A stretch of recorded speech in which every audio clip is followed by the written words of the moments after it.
प्रत्येक मनुष्य को इस बात की पूर्ण जानकारी होनी चाहिए कि हमें स्वस्थ कैसे रहना है और अपने स्वास्थ्य स्तर को उन्नतशील कैसे बनाना है। इसी श्रृंखला में आज का नवा सेशन स्टार्ट किया जाता है। फूड कॉम्बिनेशन, आइडियल कॉम्बिनेशन, आहार मिश्रण, इसकी जानकारी भी बहुत आवश्यक है हेल्थ के रिगार्डिंग। तो आज इसको जानने के लिए पहले हम शारीरिक व्यवस्था या संरचना के बारे में थोड़ा जानेंगे कि आखिर इसकी जानकारी क्यों जरूरी है। हमारे भोजन में कार्बोहाइड्रेट, प्रोटीन और वसा 3 ही मुख्य स्तंभ होते हैं। जो मुख्य आहार है उसमें ये तीनों ही होते हैं। तो जिसमें कार्बोहाइड्रेट का पाचन मुख में लार से लेकर आमाशय का पहला भाग, जिसे फंडस कहते हैं, वहां पर क्षारीय रसों के द्वारा, है ना, अल्कलाइन जूसेस गिरते हैं, उनके द्वारा ही होता है।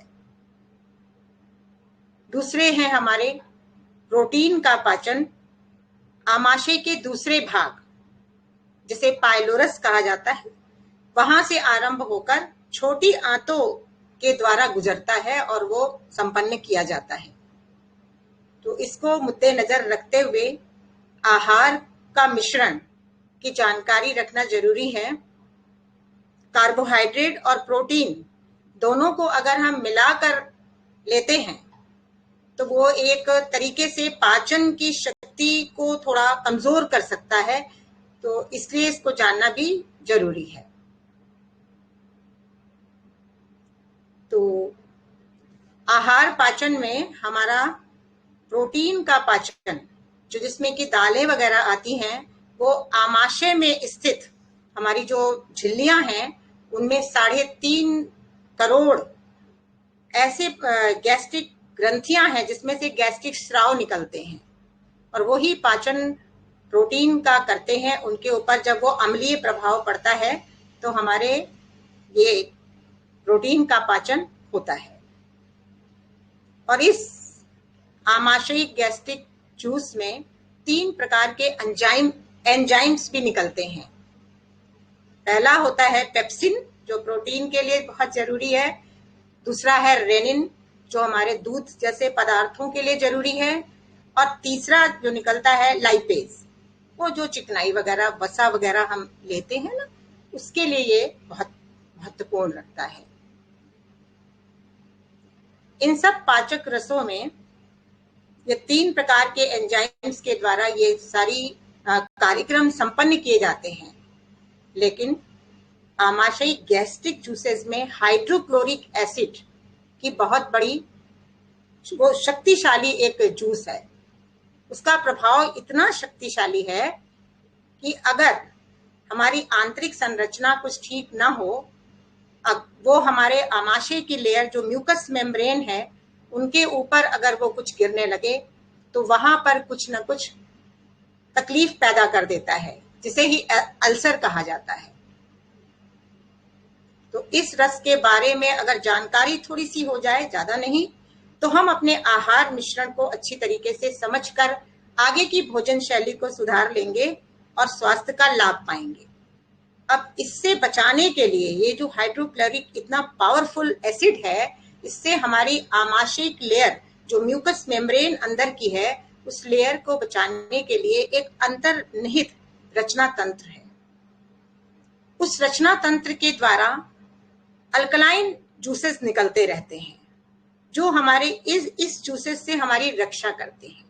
लेकिन अगर किसी की आंतरिक स्थिति अच्छी नहीं है, प्राकृतिक जीवन शैली के अनुसार उसने जीवन को नहीं चलाया है, तो उन म्यूकस मेम्ब्रेन के द्वारा वो मिक्सचर जो निकलता है, वो जूसेस जो निकलते हैं, वो या तो बहुत कम निकलते हैं या निकलते ही नहीं हैं।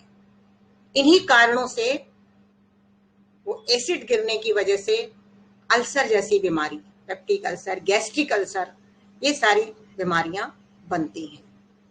तो इस बात को समझदारी से समझकर हम अपना अगर फूड कॉम्बिनेशन, आहार मिश्रण समझ लेते हैं तो ऐसी चीजों से अंदर की जो स्ट्रक्चरल इंटीग्रिटी है, जो बहुत ही कॉम्प्लिकेटेड भी है, उसको समझने की इतनी बात नहीं, लेकिन कुछ बातों को तो जरूर समझना है, तो उससे हम बच सकते हैं।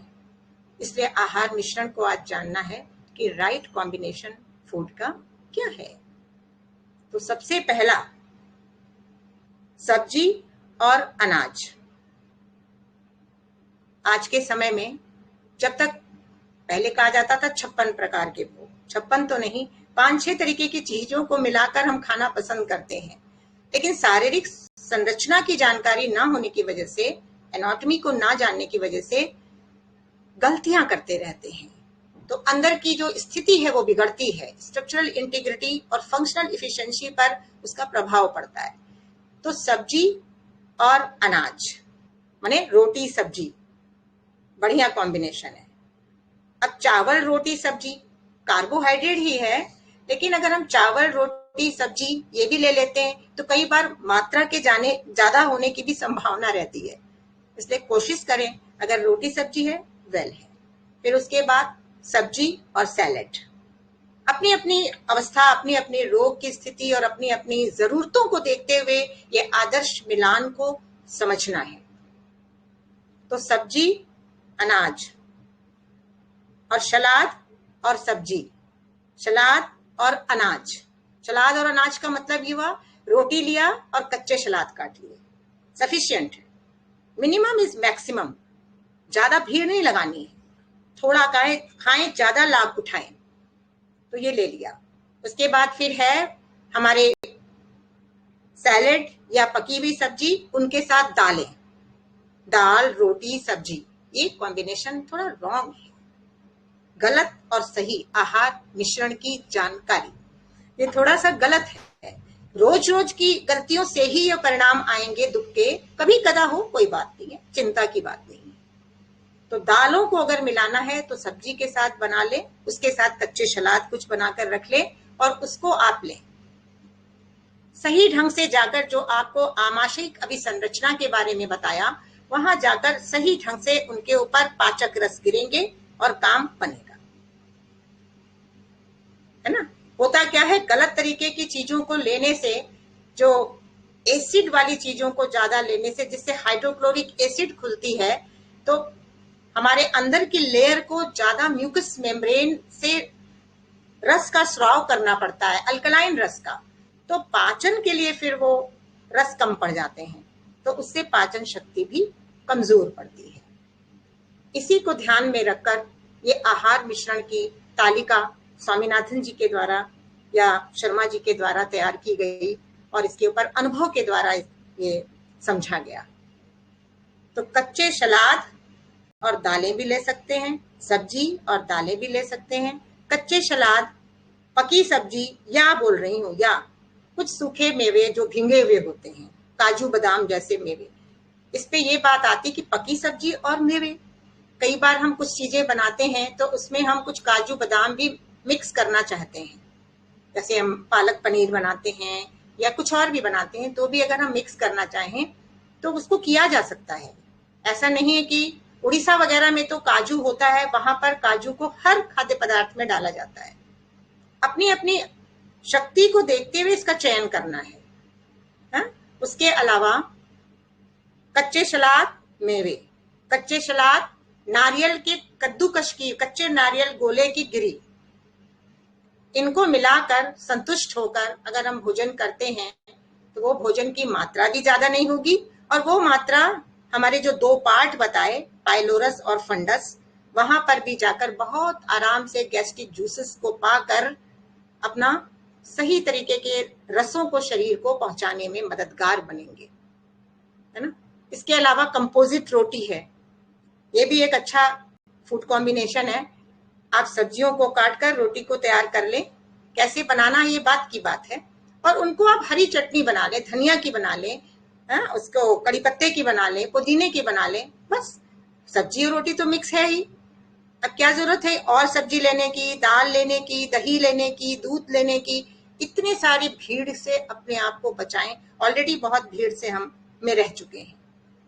अब भोजन की कॉम्बिनेशन को सही समझते हुए उसकी मात्रा को लेकर अपने शरीर की व्यवस्था को व्यवस्थित रखना है, स्वास्थ्य की दिशा में उन्नतशील होना है। तो ये सारी चीजें हैं जिसमें कि फूड कॉम्बिनेशन, बस जो गलतियां हम करते हैं, भारतीय लोग तो दाल चावल रोटी सब्जी ये उनका आम भोजन है। तो इसमें बहुत चिंतित नहीं होना है। आप अगर दालों को लेना चाहते हैं, दाल चावल रोटी सब्जी, तो कभी कभी ले लें, लेकिन आम तौर से सैलेड को ले लें, एक प्लेट कच्चे सैलेड को बना लें। पहले खाना चाहते हैं, खाना तो उसको वैसे पहले ही है, पहले मीन्स कि 2-2.5 घंटे पहले खाना चाहते हैं, या खाने के साथ भी खाना चाहते हैं। खाने के साथ खाना चाहते हैं तो आप थोड़ा सा स्टार्टिंग में सैलेड से शुरू करें, सही तरीके के बनाए हुए सैलेड जो मौसम की साग सब्जियों से बने हैं। और उसके साथ आप एक कटोरी, अगर एक प्लेट कच्चा सलाद है तो उसकी एक कटोरी सब्जी ले लें, और फिर चपाती अपने आप घट जाएगी। चपाती ले लें या चावल ले लें या चिड़वा ले लें, कुछ भी ले लें। तो इन्हीं दायरों में हमें घूमना है। जैसे ही हम इन दायरे में घूमेंगे तो अपने मध्य प्रदेश को हल्का रखेंगे। कार्य के बोझ से जो वो लदा फंदा है, दुखी है, उसके हम उसमें मददगार बनेंगे। और दाल और सब्जी बीच बीच में हफ्ते में एक प्लानिंग कर लें, आज मुझे दाल खाना है। दालों को साबुत दालों का प्रयोग करें, उनके साथ अगर कुछ सब्जियां मिलाना चाहे तो मिलाएं, नहीं तो अलग से भी सब्जी बनाकर दाल और सब्जी, कार्बोहाइड्रेट और प्रोटीन का मिश्रण, ये थोड़ा सा रॉन्ग कॉम्बिनेशन हो जाता है। तो इस तरह अगर हम करेंगे तो हमारे फूड से जो हमें लाभ मिलना है वो हमें मिलेंगे। आगे और भी है, कच्चे सलाद के साथ मेवे हैं, कच्ची गिरियां हैं। जब आप थोड़ा भी अपना एक स्टेप भी बढ़ेंगे, जैसे आपने शुरू कर दिया, आज से मुझे रोटी और सब्जी और सलाद खाना है, चावल या सब्जी और सलाद खाना है, प्रश्न उठ सकता है। चावल रोटी भी दोनों तो हम खा सकते हैं, क्योंकि टेस्टी तो दोनों लगते हैं।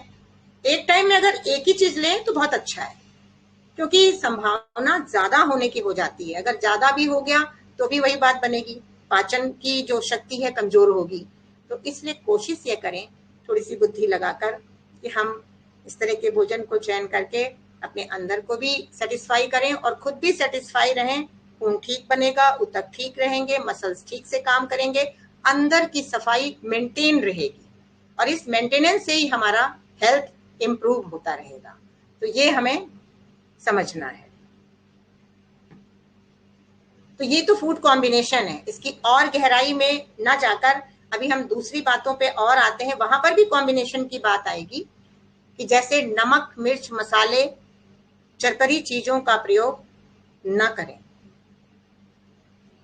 नमक मिर्च मसाले इस तरह की चीजों से ये उतने ही उत्तेजक हैं जैसे कि अगर हमारे जो आमाशय की झिल्ली है वो भी हमारी आंख जैसे नाजुक है, वैसी ही है। यदि आपके आंख में कोई इनमें से एक चीज भी पड़ जाए तो क्या होता है, आंखों से पानी आने लगता है। उसको धुलने के लिए, उसको हटाने के लिए पता लग जाता है। ऐसी ही चीजें रोजमर्रा के भोजन में जब ज्यादा मात्रा में, या रोजमर्रा में जाने से भी, जिसमें नमक 4 चीजें बनी हैं, अब आपने तो वैसे कॉम्बिनेशन में तो वैसे ही घट गई चीजें, तो नमक सैलेड में मिलाया नहीं, चटनी में मिलाया नहीं, है ना, सब्जी में थोड़ा सा ऊपर से मिलाया तो नमक घट गया। जब ये चीजें घट जाएंगी, नमक मिर्च मसाले अगर ये ज्यादा रहेंगे तो हमारे जैसे आंखों का हाल होता है, वैसे अंदर आमाशय में जो म्यूकस मेम्ब्रेन है, जो झिल्ली है हमारी, वहां पर जो श्राव निकलता है वो पानी वो जूसेस को छोड़ने लगेगा, उसको प्रोटेक्ट करने के लिए, अपने को सुरक्षा करने के लिए। और जब वहां से जूसेस ज्यादा निकलेंगे, नमक मिर्च मसालों को धुलने के लिए, भगाने के लिए, तो हमारे भोजन को पचाने के लिए जो पाचक रस चाहिए वो कम पड़ जाएंगे।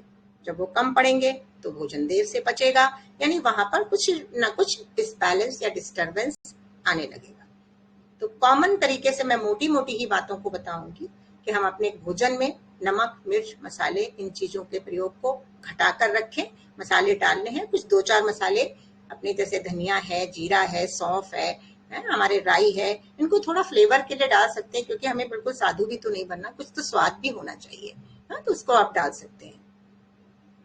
उसी तरीके से चीनी का प्रयोग आमतौर से बहुत घरों में कम भी हो गया है, लेकिन फिर भी हम समझदारी से समझकर चीनी को भगा नहीं पाते हैं। किस तरह से वो हमारे अंदर चोरी करती है, हमारी अस्थियों को कमजोर करती है, सफेद जहर के बराबर ही है। माने गन्ने में से सारा चीज निकाल दो तो जो बचता है वो सफेद चीनी है।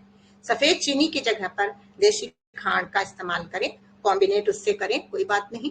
कभी किसी चीज को बनाना है, शेक को बनाना है, कुछ और भी चीजें बनानी है, मीठी त्योहारों में बनानी है, तो देशी खांड को इस्तेमाल करें। चीनी का ही वो छोटा रूप है, लेकिन चीनी तो बिल्कुल ही चुराने वाली चीज है। कैल्शियम, जो हमारा सबसे महत्वपूर्ण कैल्शियम है, जिसके द्वारा शरीर के बहुत सारे कार्य बनते हैं, उनकी चोरी चीनी के द्वारा बहुत होती है। इसीलिए आजकल ऑस्टियोपोरोसिस, अनेक प्रकार की ऐसी बीमारियां हैं, है ना, कि जिनकी की फिर हम उपचार करके और ही कमजोर हो जाते हैं। तो चीनी को भी अपने भोजन से जहां तक हटा दें तो ज्यादा ही अच्छा है। उसकी जगह पर गुड़ का, खजूर का और देशी खांड का, इन सब चीजों का, मिठास के लिए किशमिश का, छुआरे का, जब आप खोजने जाएंगे ना तो आपको अपने आप ये सारी बातें समझ में आ जाएंगी। तो चीनी को भी हमें हटाना है। उसके अलावा अंडे, मांस, मछली, ये सब भी खाने की चीजें खाते हैं लोग, कुछ अच्छाई भी पा लेते हैं, लेकिन जो इनकी प्रॉपर्टी है वो अम्लीय है, माने एसिडिक है। शुरू में आप खाएंगे, अंडा खाएंगे, लगेगा अच्छा लग रहा है, अच्छा लग रहा, ताकत आ रही है, क्योंकि एक मानसिक स्टेट ऑफ माइंड भी तो है। तो बाद में धीरे धीरे करते करते अम्लीय जब ऐसी चीज जाती है तो हमारे आमाशय से कौन से रस निकलेंगे? 2 रस आपको बता दिए। हाइड्रोक्लोरिक एसिड निकलेगी। उस एसिड के द्वारा जब वो ज्यादा खाद्य पदार्थ जैसे जाएंगे, उसी तरीके की चीजें निकलेंगी, तो उससे जो है उसकी लेयर के ऊपर उसका हेल्थ स्तर गिरेगा। बस ये समझ के जो लोग इसका अभी सेवन कर रहे हैं, अंडे, मांस, मछली वगैरह का, वो थोड़ा सा इसका प्रयोग घटा दें। घटा तो क्या दें, हटा दें तो ज्यादा अच्छा है, क्योंकि हमारे आहार में इनसे ही सारे काम बन जाएंगे। और दूध की बात भी वही बनती है कि दूध अच्छा मिलता है तो आप ले लें, नहीं तो वो सेकेंडरी ही है ना। और दूध को जब भी लेना है, मान लीजिए आपको अच्छा भी मिलता है, तो कॉम्बिनेशन में यही आता है कि उसको आप अलग से आहार समझ के लें, जैसा छोटा शिशु लेता है। वो कभी उसमें चीनी नहीं मिलाता, कुछ नहीं मिलाता। जो माँ का स्तन का दूध पीता है उसमें कुछ मिला, ऑलरेडी सब कुछ मिला होता है। ये ले लें। जब अच्छा चाय और इस तरीके की चीज, चाय, कॉफी, कोला, ऐसी भी चीजें हैं जिनको कि हमने अपने जीवन का हिस्सा ही बना लिया है। इनसे भी हमें काफी अपनी दूरी मेंटेन करनी है, क्योंकि इन चीजों को लेकर ये चाबुक के बराबर है। हम थके हुए आते हैं, किसी के घर जाते हैं तो चाय, कॉफी, कोले से ही हमारा स्वागत होता है, और हम थोड़ा एनर्जी, या हम अपने आप में भी थके हुए होते हैं, तो हमें लगता है इनको लेने से हम थोड़े एनर्जेटिक हो गए, तो और एनर्जेटिक होकर फिर हम दूसरे कामों में लग जाते हैं, जबकि हमें उस समय आराम करना था। तो वो उसी प्रकार होगा जैसे कि थके हुए घोड़े को चाबुक मार के आगे बढ़ाना। तो इन सब चीजों का प्रयोग भी अपने फूड के कॉम्बिनेशन से हटाएं। जगह पर उसकी और चीजों को जोड़ना है। जैसे इनको हटाएंगे तो इनका प्लेस अच्छी चीजें, प्राकृतिक चीजें ले लेंगी, और प्राकृतिक चीजों की हमारे शरीर की संरचना को जरूरत है, व्यवस्था को जरूरत है। जो पहली पॉइंट आई थी, शरीर की व्यवस्था और संरचना, इसको नजर में रखते हुए हमें आहार का कॉम्बिनेशन समझना है। केवल आहार का कॉम्बिनेशन मतलब नहीं रखता, मेन वो पहले वाली बात है। तभी हम कॉम्बिनेशन करके चीयरफुली उस पर एक्ट कर पाएंगे। अब आती है हमारे शराब, तंबाकू, बीड़ी, सिगरेट। जब चाय, कॉफी, कोला तक नहीं पीना है तो इनसे तो बिल्कुल दूर ही रहना है। ये तो हमें हमारे को पाप की ओर ही लेके जाएंगे, तो इनकी तो बात ही नहीं है। तो इनसे अपने आप को बचा के रखें। जो लोग अभी थोड़ा बहुत भी सेवन करते हैं, वो जाने कि हमारे आंतरिक अंगों की कितनी बुरी हालत ये करते हैं, क्योंकि उनको उसके ऊपर वर्क करना पड़ता है। थोड़े से अपनी खुशी के लिए हम कितना बड़ा बर्डन देते हैं शरीर को, कि हम अपनी संरचना को ही गड़बड़ कर देते हैं। और जैसे ही उसकी फंक्शनल इफिशिएंसी गड़बड़ होती है, अनेक प्रकार के बड़े बड़े रोग आने लगते हैं, चाहे वो हमारे लीवर के कैंसर हो, लीवर में सूजन हो, पेट में पानी भरना हो। यही चीज तो समझते नहीं, क्योंकि कोई भी बाहर के वैद्य इसको नहीं समझाएंगे। खाना बनाने का बर्तन, खाना की हमने कॉम्बिनेशन तो समझ लिया भोजन का, लेकिन बर्तनों का भी हमें ख्याल रखना है। ये सारे फूड के अंदर ही आते हैं, फूड सिलेक्शन में, फूड कॉम्बिनेशन में, है ना, इसी में ही ये सारी बातें आएंगी। तो भोजन को पकाते समय मिट्टी के बर्तन आजकल आ गए हैं, बहुत बढ़िया है, क्योंकि मैं भी यूज कर रही हूँ, तो इसलिए मुझे अनुभव हुआ कि वाकई ये बढ़िया है। उनका लिड भी होता है मिट्टी का, उसको ढककर हम आराम से उनके अंदर के सारे तत्वों को बचाकर पका सकते हैं। दूसरे फिर स्टील के बर्तन हैं, और पकाने के लिए बर्तन हो गए, और तेज आंच में ना पकाएं, आंच की भी बात है, तेज आंच में ना पकाएं, धीमी आंच में पकाएं। तेल घी का प्रयोग, तेल में सबसे बढ़िया तो सरसों का तेल है, नारियल का तेल है, तिल का तेल है। आमतौर से अनेक साउथ में या नॉर्थ में अलग अलग तरीके से हम तेलों का इस्तेमाल करते हैं, कुछ ना कुछ तो तेल का इस्तेमाल के बिना काम नहीं बनता है। तो आप अगर सरसों का तेल लेते हैं तो पीली सरसों के तेल को निकलवा कर अगर आप लेते हैं तो उसमें झाग की मात्रा ज्यादा नहीं होती है, वो बढ़िया है। पहले हम नॉर्मल जैसे तेल ले लेते थे तो उसमें कुछ एक उत्तेजना सी रहती थी। ये जब हमने अभी कोल्हू से देखा निकलवा के पीली सरसों का तेल, तो उसकी जो क्वालिटी है, उसका जो असर है, वो अलग नजर आया।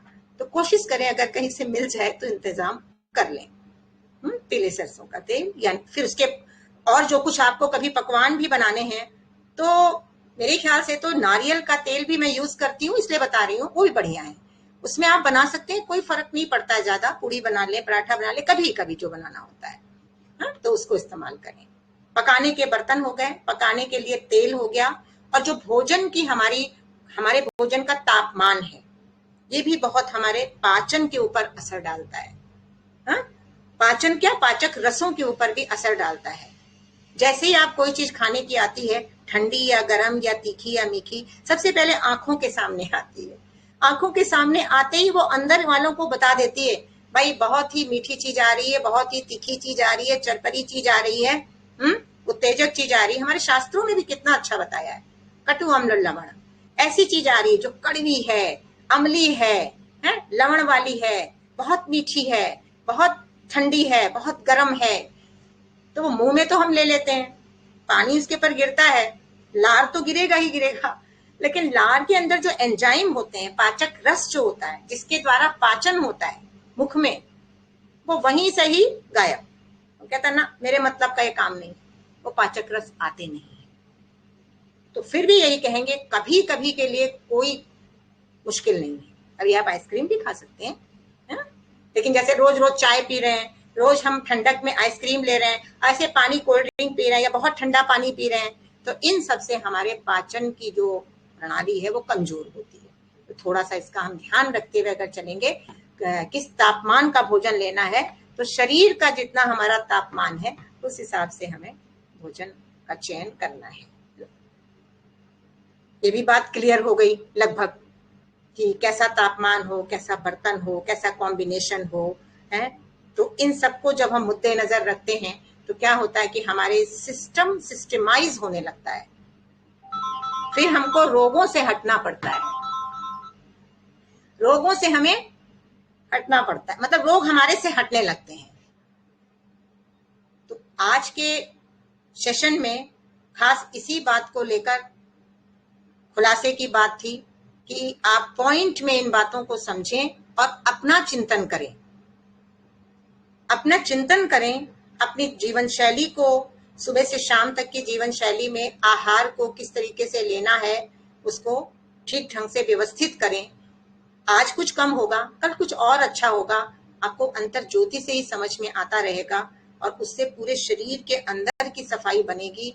और जो अभी कुछ ना कुछ भारीपन है या रोग है, उन सब से बुद्धि को हटाकर केवल व्यवस्थापक ने जो व्यवस्था करी हुई है उसको सुदृढ़ बनाने के लिए अपने आप को लगाएं, तभी काम बनेगा।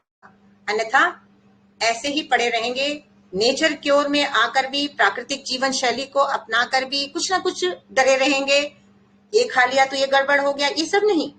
आइडियल कॉम्बिनेशन है, है। आइडियली ऐसे चलना है इस रास्ते से ही, लेकिन थोड़ा तेज थोड़ा धीरे अगर चल गए तो बहुत नुकसान नहीं है, क्योंकि हमारे मन का विशेष स्थान है, विशेष रोल है। अगर इन सब कॉम्बिनेशन को लेते हुए, सारी बातों को समझते हुए, और हमारा मन कहीं ना कहीं चिंतित है, हाँ, मन से के द्वारा शक्तियां निकल रही, तो भी हमारी पाचन प्रणाली पे उसका असर पड़ेगा।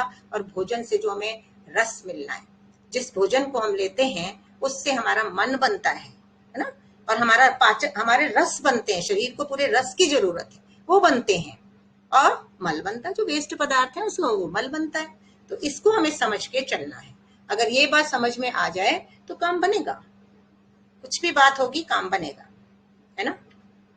तो शॉर्ट फॉर्म में हमने आपको ये सारी बातें बताई, लेकिन आज हम फिर भी थोड़ा सा जो हमने मेहनत करी है उसको भी 5 मिनट में, हमारे पास अभी 5 मिनट है, 5-7 मिनट है, उसमें हम आपके सामने, ये तो मैंने बोल के बताया है, कुछ बातें छूट भी सकती हैं, तो वो भी हम आपके सामने आज रखना चाहेंगे, क्योंकि आज का चैप्टर हमको नेचर की ओर, क्या हमारी लाइफ स्टाइल को आगे लेकर जाने में और स्वास्थ्य की दिशा को बढ़ाने में लंबे काल तक बहुत मददगार रहेगा। इसलिए मुझे थोड़ा आपको पढ़ के भी सुना देती हूँ, है ना, ताकि दिक्कत ना आए। अच्छा, प्रत्येक मनुष्य को इसकी पूर्ण जानकारी होनी चाहिए कि वो अपने आप को स्वस्थ कैसे रखे तथा अपने स्वास्थ्य के स्तर को किस प्रकार उन्नत करे। इसी श्रृंखला में ये कार्य आरंभ किया। फूड कॉम्बिनेशन, शारीरिक व्यवस्था व संरचना। श्वेतसार, प्रोटीन और वसा भोजन का मुख्य हिस्सा। पहला है श्वेतसार, कार्बोहाइड्रेट का पाचन मुख की लार से आमाशय के पहले भाग फंडस के में क्षारीय पाचक रसों की प्रक्रिया से होता है। प्रोटीन की पाचन क्रिया एसिडिक जूसेस द्वारा आमाशय के दूसरे भाग पाइलोरस और छोटी आंतों में होता है। अतः आहार मिश्रण की जानकारी भी आवश्यक है। प्रोटीन पदार्थ प्रधान व कार्बोहाइड्रेट को एक साथ नहीं मिलाकर लेना है ना। आमाशय की म्यूकस मेम्ब्रेन में स्थित लगभग 3.5 करोड़ पाचक ग्रंथियों से गैस्ट्रिक रस का स्राव होता है, जो भोजन के प्रोटीन पर अपनी प्रतिक्रिया शुरू करता है।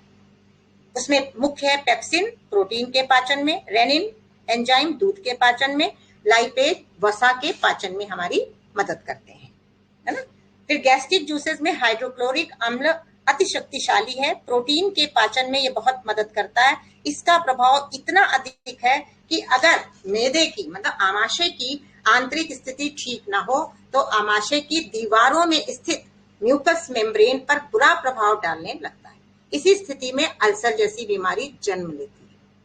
स्वास्थ्य की स्थिति में इन झिल्लियों को अम्ल से बचाने के लिए एक अंतर्निहित रचना तंत्र होता है, उससे निरंतर अल्कलाइन स्राव होते रहने से आमाशय हाइड्रोक्लोरिक अम्ल से सेफ रहता है।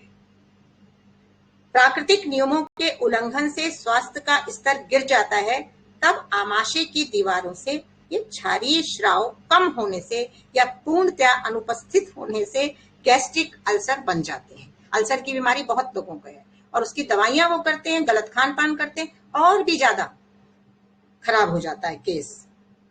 अब है उसके बाद आहार मिश्रण। शायद इसमें कुछ मुझसे छूटा हो, इसलिए मैं इसको पढ़ देती हूँ। सलाद और अनाज। पहला, सब्जी और अनाज। अनाज में वही आपका आ गया चावल, रोटी, मिलेट्स, जो भी है अनाज उसको कहते हैं, दाल अलग है। सब्जी और दाल, सब्जी और थोड़ी मात्रा में काजू बादाम जैसे मेवे। सैलेड, पकी सब्जी, अंकुरित दाल। अंकुरित का नाम नहीं मैं ले पाई थी, अंकुरित दालें थोड़ी बहुत मात्रा में मिला लें। अंकुरित दालें व घिसे हुए कच्चे गोले के नारियल का घिसावट। मौसम के फल व कच्चे गोले का नारियल। मौसम के फल में एक तरबूज है, उसके साथ आपको कच्चे गोले का नारियल नहीं मिलाना है फूड मिलाने में, उसको ऐसे ही खाना है ना, उसको नहीं मिलाना। मौसम के फल व अल्प मात्रा में मेवे। अल्प मात्रा में अंजीर है, बादाम है, कभी थोड़े। कई लोग जो लोग लेते हैं वो लेना उनकी गलती नहीं है, लेकिन वो क्या करते हैं ना, वो रोज उसको नियमचर्या में बना लिया है। नियमचर्या से कुछ भी नहीं है, थोड़ा सा अलग हट के अगर आप देंगे तो अंदर के कार्य करने वाले भी बोर नहीं होंगे। फिर संयुक्त चपाती, कंपोजिट चपाती, राम रोटी, वरना जो आटा होता है उसमें एसिडिक जो गुण आ जाते हैं, क्योंकि हम उनको तुरंत तो पीस के बनाते नहीं है, तो उसके अंदर हम कुछ सब्जियों को कद्दूकश करके मिला लें, कुछ पालक के रस को मिला लें, तो उनके अंदर की जो एसिडिटी की तत्व होते हैं वो हट जाते हैं। माने इसको सही चपाती कहते हैं। फिर सब्जी और चावल, सब्जी और चावल की भी बात आई कि आप चावल खाना चाहते हैं, वेरी गुड, अगर आप राइस ईटर हैं खाएं, सब्जियों को ले लें और चावल के साथ खाएं, या चावल के साथ मिश्रित करके भी बना सकते हैं। जाड़े के मौसम में बहुत सारी सब्जियां हैं, है ना, तो उनको आप लेकर बना लें। फिर चुड़वा आता है, चुड़वा और कच्चे सलाद, चुड़वा और पकी सब्जी। कई बार हम बाहर से आते थे उन दिनों स्वामी जी के टाइम में, तो हमको टाइम नहीं होता था, तो हम फटाफट अपने कच्चे सलाद को कद्दूकश पे घिसते थे और उसी में चिड़वा धो के डाल देते थे, और चावल भी बनाने की जरूरत नहीं होती थी। 3 हिस्सा हमारा होता था कच्चे सैलेड और उसमें डाल देते थे ये, अगर भींगा हुआ कुछ किशमिश वगैरह है डालना चाहो तो वो भी डाल दे सकते थे। तो खाने में चूंकि भूख लगी होती थी ना, बहुत ही अच्छा लगता था। अब आती है बारी नमक मिर्च मसाले क्यों नहीं। प्रश्न उठता है, सारी आम दुनिया लेती आ रही है नमक मिर्च मसाले, क्यों नहीं। हमारे पेट का भाग उतना ही नाजुक है जैसे हमारी आंखें। ये सब हमने सोच विचार करके अपने मन से भी कुछ बातें लिखी हैं, कुछ स्वामी जी के द्वारा बताई गई, ऐसे करके इसको हमने तैयार किया है, इसलिए आप लोग के सामने एज इट इज भी रख रही हूँ। नमक मिर्च मसाले क्यों नहीं। हमारे पेट का भाग उतना ही नाजुक है जैसे हमारी आंखें। यदि आंखों में नमक मिर्च मसाले के एक भी कण पड़ जाए तो असह्य पीड़ा होती है, तुरंत जल प्रवाह होता है। अब आप लोग अनुभव करो, है ना, जल प्रवाह हो रहा है कि नहीं, तुरंत आप अनुभव करो। धो डालने के लिए नमक मिर्च मसालों से उतनी ही पीड़ा हमारे आमाशय या पेट को भी होती है ना, उतनी ही पीड़ा हमारे आमाशय और पेट को भी होती है। जलन उत्पन्न हो जाती है और इन्हें बाहर निकालने के लिए पाचक रसों, अब ये मेन रोल जो आया जिसकी वजह से हम बीमार पड़ते हैं, पाचक रसों का प्रवाह प्रारंभ हो जाता है, मिसयूज होने लगता है। इसको वाइटल पावर भी कह सकते हैं, प्राण शक्ति के द्वारा ही तो पाचक रस निकाले जा रहे हैं। फिर आहार पाचन के लिए पाचक रस कम पड़ जाते हैं, इससे पाचन शक्ति कमजोर पड़ती है, ये भी हमको समझना है, कमजोर पड़ती। चीनी, चीनी के बारे में कहा गया कि ये तो सफेद विष है, सफेद विष, अमूल्य कैल्शियम चोर। इस कारण हमारी अस्थियां कमजोर पड़ जाती हैं। दांतों पर इसका प्रभाव स्पष्ट दिखता ही है। डायबिटीज भी बनती है। डायबिटीज तो और कारणों से भी बनती है, लेकिन चीनी को लेने से भी, चीनी जैसे पदार्थ, मीठे फल ले लें तो इतनी नहीं बनेगी। चाय कॉफी कोला से बचें, इसकी जगह देशी खांड लिखा है। चाबुक में शक्ति कहाँ, क्या बात निकल के आई, चाबुक में शक्ति कहाँ। तो क्या कहा, उत्तेजक पदार्थ स्टिमुलेटिंग है, ये इरिटेटिंग है, थकान दूर करने के लिए इनका सेवन करते हैं, ये समझकर करते हैं कि थकान दूर होगी और काम में हमें जुटे रहना है, ऐसे ही समझकर करते हैं। लेकिन ऐसा ही है थके घोड़े को चाबुक मारकर दौड़ाना, ये ऐसा ही है थके घोड़े को चाबुक मारकर दौड़ाना। शराब सिगरेट निषेध, जब चाय कॉफी से बचना है तो शराब सिगरेट का नाम लेना ही पाप होगा। एक लाइन में ही समझना है सब कुछ। सिंह व सांप से बचे, ये स्वामी जी कहते थे, इसलिए मैंने इसको यहाँ जोड़ा है। वो कहते थे अरे भाई, सिंह, शेर से और सांप से बचो, माने ये इतने खराब है, ये सारी चीजें, इस शराब सिगरेट इतने खराब है कि सिंह और सांप अगर सामने आ जाए तो आप भाग के बचेंगे, लेकिन वैसे इनको आप लेते रहते हैं। शराब सिगरेट का नाम लेना ही ठीक नहीं। फिर है अंडे मांस मछली के बारे में, ये अम्लीय पदार्थ है। पके भोजन में सावधानी, भोजन का तापमान, तेल घी का सेवन कैसे करें और बर्तनों का प्रयोग कैसे करें। आज के लिए इतना ही हमने तैयार किया है और इसमें ही बहुत कुछ आपको मिलेगा जी।